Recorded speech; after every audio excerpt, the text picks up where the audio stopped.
The next question from Naveed Ahmed, an Afghan immigrant living in Canada. I have a question about living in a non-Muslim country.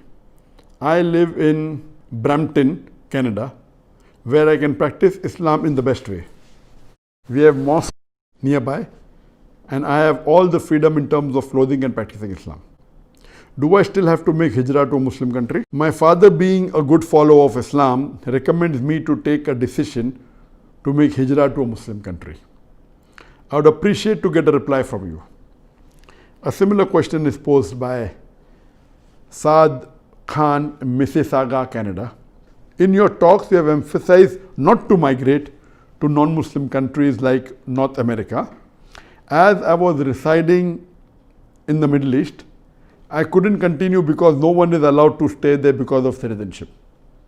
In Pakistan, there is no Sharia law. So is it permissible for us to migrate in such a situation to a non-Muslim country where our life is safe and we can practice our religion? A similar question is posed by Muhammad Shariful Islam from Bangladesh. Is it permissible to move from one Muslim country to another non-Muslim country for a better life? One more similar question by Abdul Mannan residing in Ireland. It's come on the Facebook just now. Dr. Zakir Naik, we love you for the sake of Allah. My question is, what is the legal point of view of Muslims staying in non-Muslim country? Question asked by these four brothers, and many such similar questions have come regarding Muslims staying in a non-Muslim country. This can be divided into two types. A Muslim which is born in a non-Muslim country, what he has to do, and a Muslim who migrates from a Muslim country to a non-Muslim country. Allah subhanahu wa ta'ala clearly mentions that and gives us guidance regarding this topic.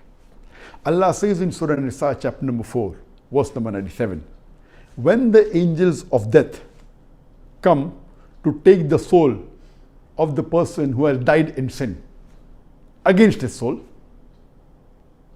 and asks him, what is your state? And he replies that we have lived in oppression on this earth. Our state was very bad, oppressed. Then the angel replies that the earth of Allah subhanahu wa ta'ala was spacious enough for you to migrate from the evil. And for such people, Allah continues, their abode is hell, a refuge of evil. And this verse was revealed in context in Muslims living in non-Muslim countries. This verse, if you read the Nuzul Quran, and people write in bracket, mentioning for the Muslim living in non-Muslim country. It says that when the angel of death comes to take the soul of the person who has died in sin against the soul, and ask them, what is your state? They reply, we lived in oppression on this earth. And the reply is that the earth of Allah subhanahu wa ta'ala was spacious for you to move away from evil. That means the world of Allah subhanahu wa ta'ala is so big that if you are living in a space where there is oppression, where there is shirk, where there is activity which is un-Islamic, you have to migrate. And if you do not, Allah says, your abode is hellfire, a refuge which is evil. The next verse says, in Surah Nisa chapter 4, verse number 98, as to those who are in oppression, and men, and women, and children, who don't have the power, or do not have the facility to migrate. Verse number 99 says, Allah will forgive them. Verse number 100 says that as to those who sacrifice their home and leave their land, Allah subhanahu wa ta'ala gives them many a refuge in the world. And if the person dies as a refugee away from his home, Allah subhanahu wa ta'ala will reward him. Here Allah is talking about those who do hijrah for the sake of Allah and His Rasul. With those who leave their home for the sake of Allah and His Rasul and take refuge. The land is very big. He'll find many refuge. And if he dies away from his home as a refugee, for the sake of Allah and His Rasul, Allah will surely reward him. So from this verse, all the scholars, they agree that if a person is living in a non-Muslim land, there can be three options. Number one option is that he cannot practice his deen freely. Practicing deen hidingly is not acceptable. If you cannot practice your deen freely and you cannot call yourselves freely Muslims, then it becomes compulsory for you to migrate. Compulsory. Further, if you are living in a country where you cannot practice your deen freely, cannot call yourself Muslims, cannot do your faraiz, cannot stay from the haram in a non-Muslim country, it becomes fard for you to migrate. Number two, if you can practice your deen very freely and there is no compulsion on you, you can do all the faraiz, you can stay away from all the haram, then migrating becomes mustahab but not a fard. But yet it is mustahab based on the verse of the Quran. So the scholars say, if you are living in a non-Muslim land where you can call yourself Muslim freely, practice your deen, there is no harassment at all, then migration becomes mustahab but not a fard. And for those people who are weak and do not have the means to migrate, who are oppressed, women, children, don't have the power, don't have the means, for them, if they continue to stay, Allah will forgive them. It is permissible. So these are the three things. Now, coming to the question of can a Muslim migrate from a Muslim country to non-Muslim, that is another question. All the scholars unanimously agree, those who are on the Quran and Sunnah. I know some scholars say allowed, especially if you go to Western scholars, they say no problem. To migrate from a Muslim country to a non-Muslim country, it is haram unless it be for education or for the purpose of dawah. For education purpose, you go, you acquire education, come back, no problem. Or if you go there not as a part-time da'i, as a full-time da'i to deliver the message, then the scholars say it's permissible. But if you just shift from Muslim land to a non-Muslim land for a better living as the questioner posed, it is not permitted at all.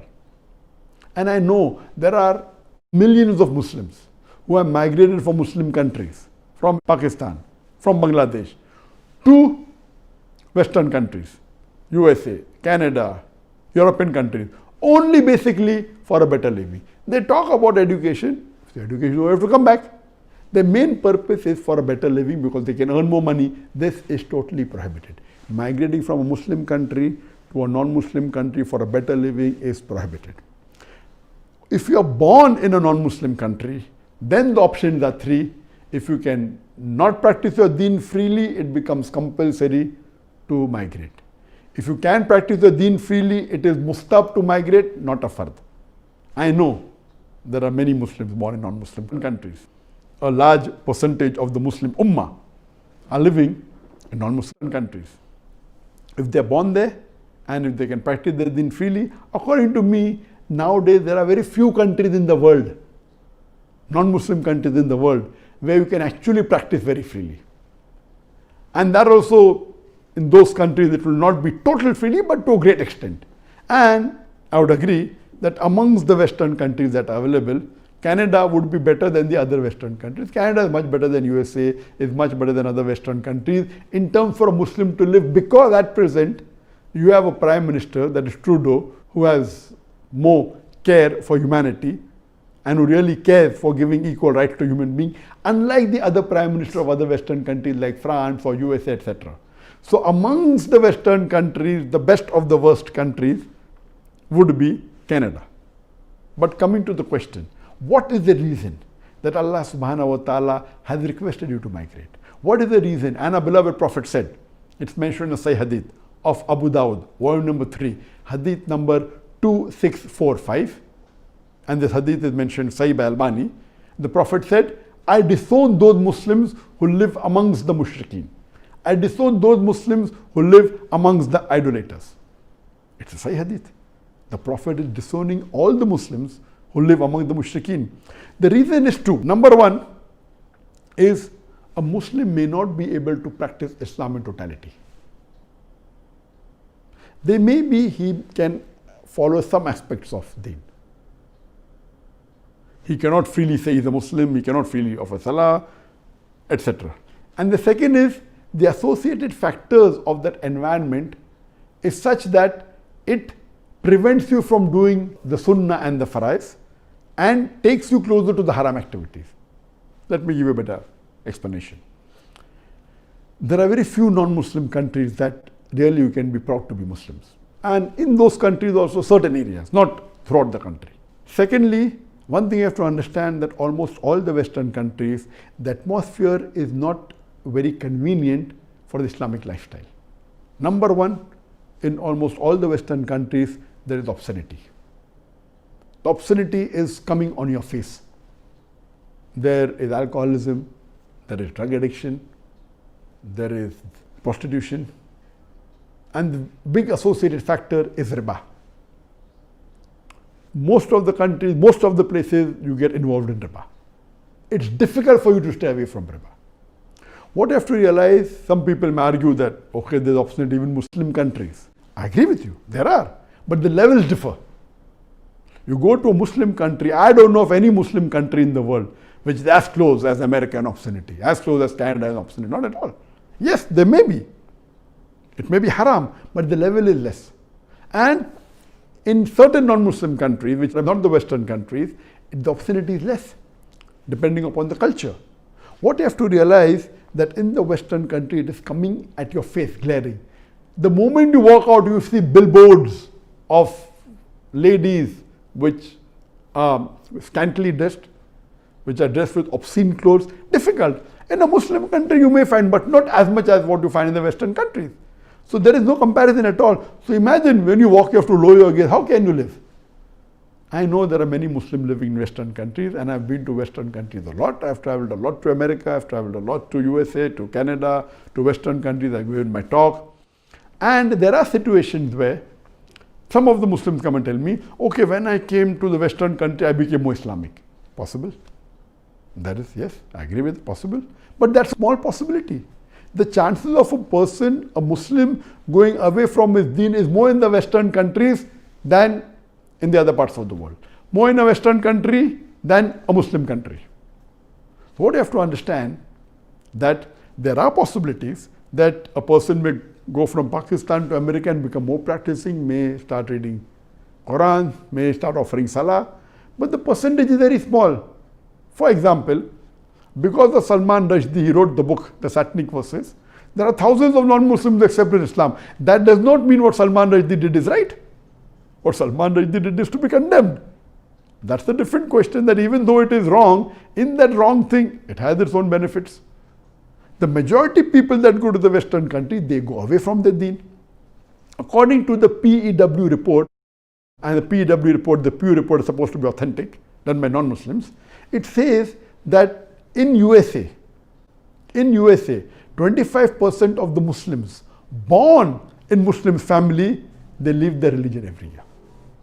Imagine, 25% of the Muslims born in a Muslim family every year leave their deen. But the good part of it is equal number of people even come close, even accept Islam. So the number of Muslims in USA remains approximately same. The number leaving and number coming is same. That's the reason the number of Muslims approximately, different statistics say in a population of about 350 million people in USA, the Muslims, some say 4 million, some say 5 million, some say 3 million, some say 2 million. It is approximately 1%, but surely not more than 2%. It is close to 1%, 3 million. Imagine 25% every year leave their deen. That means you're playing with fire. I know so many of the duats who lived in USA, got their citizenship, got their green card, but they came back because they couldn't risk their family. I know many people tell me, oh, because when we go to USA, when we go to Canada, there is a Muslim community center. The moment a person goes away from his country or goes away from the people of like-minded and he stays in a minority, there are possibilities that you make your own community. But that's a very small possibility. I have traveled to USA so many times. I have gone to many conferences. What you have to realize is that what you see is just the outside world. I know many of the good dais whose children have got into drug addiction. whose children have got into adultery, into alcoholism. You can't stop it. It is coming on you. Yes, I know even in Muslim countries like Pakistan, Bangladesh, people are involved in all these evils, but the percentage is less. For the questioner to say that there is no Sharia followed in Pakistan as though Sharia is followed in Canada, it's totally wrong. Between Canada and Pakistan, Pakistan will be 1,000 times better than Canada. I know there are evil practices in Pakistan, in Bangladesh, but yet it is 1,000 times better than a non-Muslim country. With all the problems, yes, only way the non-Muslim country can be better is you may get more money, you may get more luxury, you may be able to drive a Mercedes car, but you are a very bad businessman. This is only for few years. You live in this world for how long? On average for about 70, 75 years. You may die at the age of 10, 20, at the age of 90, average 70 years. But what will happen in the Akhirah? In the Akhirah, you are sacrificing your luxury. If you take pains here and sacrifice your luxury here, in Akhirah, you will go in Jannah. So I have, alhamdulillah, prevented thousands of Muslims from Pakistan, from Bangladesh to migrate to America and to Canada and USA. Alhamdulillah, thousands of them. So migrating is out of the question. If you are born, then is the question migrating is further or not. But you migrating from a Muslim country to a non-Muslim country for a better living is totally prohibited. Even though it may be a country like Canada, it may be better than the other countries. I know there are many refugees going there, but yet what you have to understand that Allah has made it very clear cut. That if you are born in that country, then you have option migrate or not. Migration is the best, number one. If you cannot follow your deen, it becomes the fard. If you can follow your deen, it becomes mustahab. Unless you are oppressed or weak or have no means, then it's permitted. I know many guys today from USA who want to come to Malaysia. I don't want to take their name because they may not have told to others. They spoke to me on one-to-one level and they want to migrate to a Muslim country. And as I said in my earlier answer, one of the best Muslim countries to live today amongst all the Muslim countries, Malaysia. There are negative points, but alhamdulillah, as a whole, it is the best available. Most of the dais that I know of, they know when I also go to give lectures, the person may be a president of an Islamic organization, but we know that his parents come and tell us, oh, the person is involved in these wrong activities, these haram activities, he has got so many girlfriends, he does zina. That's not known to the world. Zina is very common. So the percentage of Muslims living in Western country doing zina is multiple times more than living in a Muslim country. You cannot compare. There are sins in the Muslim countries, but the level in the non-Muslim countries is much higher. I know many dais who want to leave. There are few dais who promote and say, oh, I'm very happy and because of America I've become a good Muslim. All this is nonsense. They don't know the Quran well.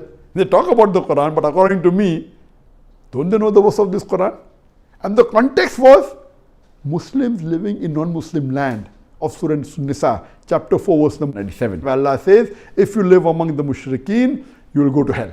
It is very clear cut. How can they say, how can they misguide the people by saying, oh, America is very good, it has changed my life. What you should do? I am thankful to Allah subhanahu wa ta'ala. Even staying in America, Allah has saved me. This should be a da'i. Not promoting America. For what? The person which is against the Muslim, the country which is against the Muslim as a whole, how can you promote such a country? So these dais have actually, I don't agree with them at all. But they are very few, in percentage wise, a very small number. But the majority of the dais, even today, when I meet them on a personal level, they would love to migrate. And some of them are staying because, okay, they want to convey the message, no problem. That's accepted in Islam. But for a Muslim to migrate from a Muslim country to non-Muslim country, this, according to the scholars, is not permitted except for education for the particular time or for being a full-time da'i. Hope that answers the question.